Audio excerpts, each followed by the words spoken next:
Argentine ভক্তরা ভালোবেসে তার নাম দিয়েছেন বাজ পাখি। কারণ একটাই, 2022 কাতার বিশ্বকাপ।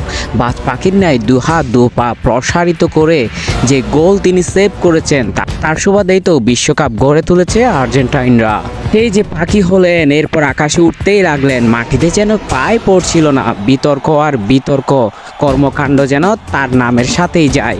অশ্লীল অঙ্গভঙ্গি থেকে শুরু করে বিতর্কিত কথাবার্তা এবং প্রতিপক্ষ দলকে হেয় করতে তিনি এক মুহূর্ত ভুলেন না। অন্যদিকে ফ্রান্সের সমর্থকেরা সে কোপ তো এখনও ভুলেনি। যে কর্মকাণ্ড করে তিনি তাদেরকে ঘৃণিত করেছেন, তারা তার প্রতিশোধ নিতে মরিয়া হয়ে ওঠে।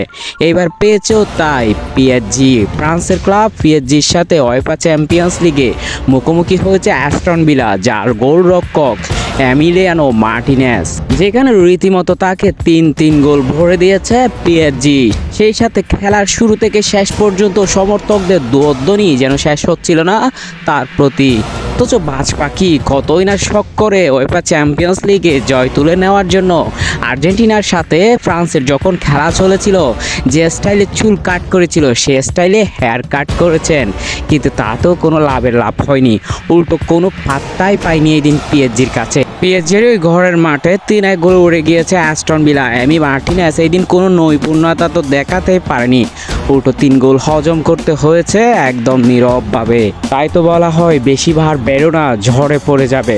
বেশি উঠতে গেলেই তো সমস্যা। সেটা এখন হারে হারে টের পাচ্ছেন এমিলিয়ানো মার্টিনেজ।